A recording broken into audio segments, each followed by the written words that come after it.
ലോകത്ത് തന്നെ സ്ത്രീകളുടെ ഏറ്റവും വലിയ ഉത്സവമല്ലേ.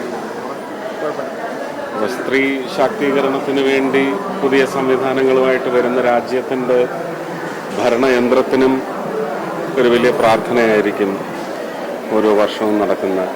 എല്ലാം നല്ലതുകൾ സംഭവിക്കണം. എല്ലാ അതിർവരമ്പുകളും ഭേദിച്ചുകൊണ്ട് നമുക്ക് ജനതയുടെ നന്മയ്ക്കായി അതിലിന്ന് ആധ്യാത്മികതയ്ക്ക് വലിയ പങ്ക് വഹിക്കാനുണ്ട്. ടൂറിസം രംഗത്ത് തന്നെ മഹാകുംഭമേള എന്ന് പറയുന്നത് വലിയ പാഠമാണ് ലോകത്തെ പഠിപ്പിച്ചിരിക്കുന്നത്. UPയുടെയൊക്കെ ഒരു GDPയുടെ ഗ്രോത്തിനെ സംബന്ധിച്ച് ഈ വളരെ മോശമായിട്ട് പറഞ്ഞവർക്കൊക്കെ ആശ്ചര്യപ്പെടാം, അവർ സന്തോഷിക്കും. കാരണം എല്ലാ മതത്തിലും പെടുന്നവരുടെ അന്നമായിട്ടാണ് വന്ന് ചേരുന്നത്. ഇതിൻ്റെ പേരിൽ ഏതാണ്ട് 70 കോടി എന്നാണ് പറയുന്നത്. പക്ഷെ തീർച്ചയായിട്ടും 50 കോടിക്ക് മേലെ 1000 രൂപ വെച്ചെങ്കിലും ഒരാൾ ചെലവാക്കിയിട്ടുണ്ട് അല്ലേ.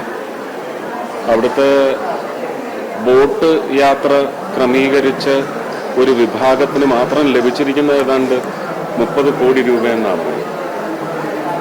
അപ്പൊ അവരുടെയൊക്കെ എത്ര വർഷത്തെ ജീവിതമാണ് ഇങ്ങനെ ഒരു കുംഭമേള കൊണ്ട്. അതിന് സമാനമാണ്. നമുക്ക് എത്രയോ വർഷത്തെ ചരിത്രമാണ് ഇവിടെ. മറ്റേത് 144 വർഷം കൂടുമ്പോഴാണ്.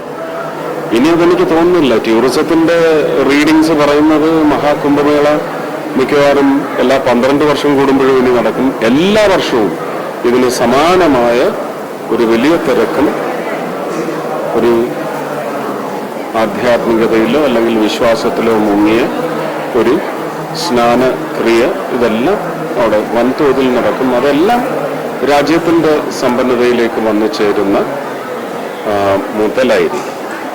അത് രാജ്യത്തിനാണ്. നാളെ എപ്പോഴും ചെയ്യുന്നത് ഇല്ല. അതൊക്കെ വിഷമുണ്ടല്ലോ ഇതിനിടയ്ക്ക്. ആ വിഷം എന്താണെന്ന് നിങ്ങൾ തന്നെ പ്രചരിപ്പിച്ചില്ല. വിഷങ്ങളെല്ലാം നമുക്ക് പുകച്ച് വെളിയിൽ ചാടിക്കണം.